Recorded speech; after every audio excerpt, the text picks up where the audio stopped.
السلام عليكم، ازيكم يا حبايبي؟ عاملين ايه؟ هنبدأ الفيديو بتاعنا بالصلاة على الرسول عليه افضل الصلاة والسلام. اللي اول مرة يشوف القناة يعمل اشتراك للقناة ولايك للفيديو. تعالوا بقى نشوف هنعمل غدا ايه النهاردة. تعالوا بقى نعمل الغدا بتاعنا في الفرن البلدي. النهاردة نشوي سمك ونعمل رز ابيض. هاخدكم بقى جولة كده نعمل الغدا بتاعنا في الفرن البلدي. اول حاجة طبعا هحضر الحاجة اللي انا هحمي بها الفرن بتاعي. هبدأ بقى ان انا اولع الفرن بتاعي كده لحد ما يحمى خالص. هولعهم لهم كده من تحت ومن فوق لحد ما يحمى خالص. طبعا الاكل في الفرن البلدي ده طبعا بيبقى ليه طعم تاني غير اي اكل انت بتعمليه. واللي طبعا مجرب الكلام ده عارف انا بقول ايه. ريحة الاكل كده بتبقى طالعة كده وهي جوه لسه في الفرن بتبقى ريحتها كده طالعة حاجة تفتح النفس.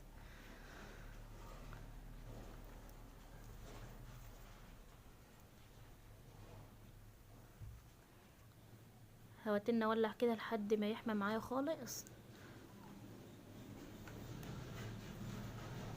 انا جايبه بقى سمك شوي صغير كده لسه بيعيط كده على امه.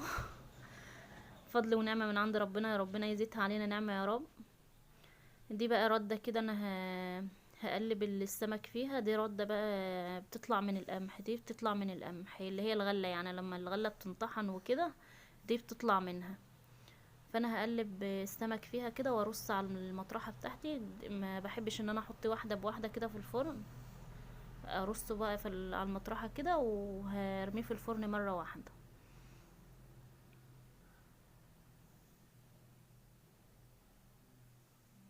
كده انا كنت خلصت اهوت وفاضل برضو بقية سمك.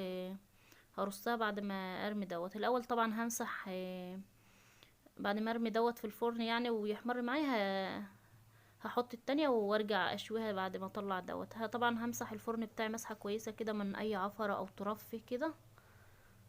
دي اي قماشة كده مبلولة، اي قماشة قديمة عندك كده تكون مبلولة مية.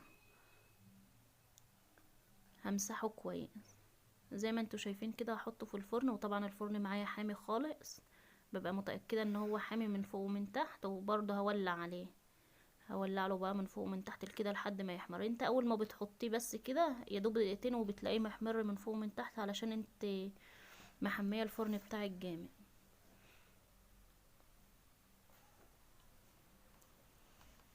وده طبعا بيعوز نار عالية علشان ده سمك صغير ما ينشفش منك. هو يا دوب اول ما حطيته كده دقيقتين وراح على طول محمر من تحت. لان الفرن اللي معايا انا عارفه ان هو حامي، محميه. لان السمك ده ما ينفعش تكون نار هايت عليه.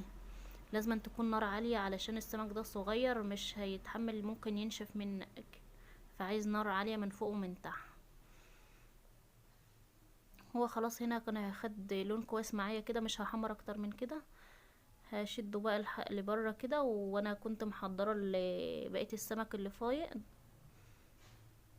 اهو. ده اللي كان فايض مني هحطه بقى لجوه واسحب ده بقى لبره. انا كنت بقى برضه محضره التمليحه بتاعته او التتبيله بتاعته اللي انا هحط. لان انا هطلع من الفرن وهحط في التتبيله بتاعته على طول. هطلع كده بالراحه واحده واحده عشان ما يتهريش مني.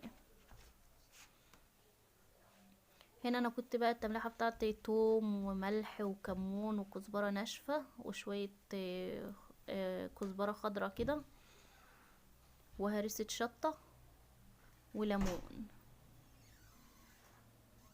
انا طبعا مش مسخنه الميه بتاعت التمليحه ديت لان السمك طالع لسه طالع من الفرن سخن. فهحطه في التمليحه على طول في ميه عاديه يعني من الحنفيه، مش مسخنه ولا حاجه. وهنا دوت كان احمر معايا هو.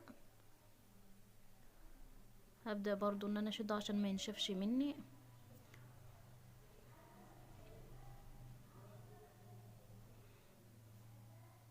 هنفضه برضو كده من اي عفار طالع معاه طبعا من مطرح الحامية بتاعت الفرن مكان ما كنت بولعه كده. واغطي عليه بقى كده واسيبه بقى لحد ما اكمل بقية الاكل. هنا بقى انا كنت عامله مع الرز مع السمك رز ابيض. هنا بقى انا كنت الفرن طبعا والع مكان السمك وكده. هحط بقى الرز دوت البريمه بتاعه الرز دوت.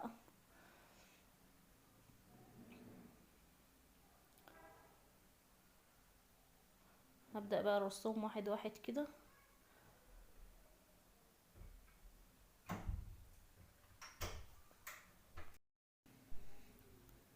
وهبدأ بقى ان انا اولع تحتهم كده لحد ما يشربوا كل اللبن على المية اللي فيهم ديت، ويبدأوا يعملوا وش كده. واول بقى ما يعملوا وش معايا كده ويشربوا كده، هبدأ ان انا هدي عليهم النار. الفرن طبعا كان حامي مطرح السمك وكده، مش هولع كتير ولا حاجة، مش هيحتاج يولع كتير ولا حاجة.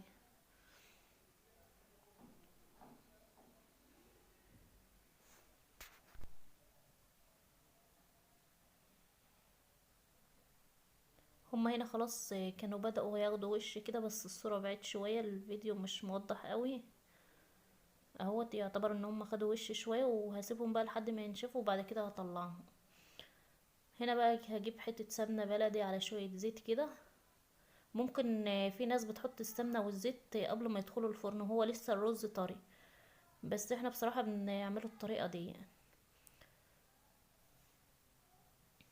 وهزودهم شوية من المية كده وادخلهم الفرن بس لمدة 5 دقايق كده، علشان المية اللي طبعا ان انا حطيتها بعد ما حطيت لهم سمنة وزيت، هحط لهم شوية من المية وادخلهم الفرن لمدة 5 دقايق بس كده او 10 دقايق، يكمل سواه.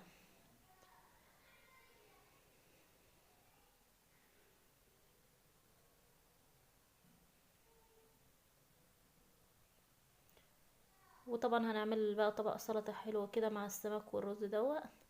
ويا رب يكون عجبتكم الفيديو حبايب قلبي واستفدتوا منه. لايك واشتراك للقناة.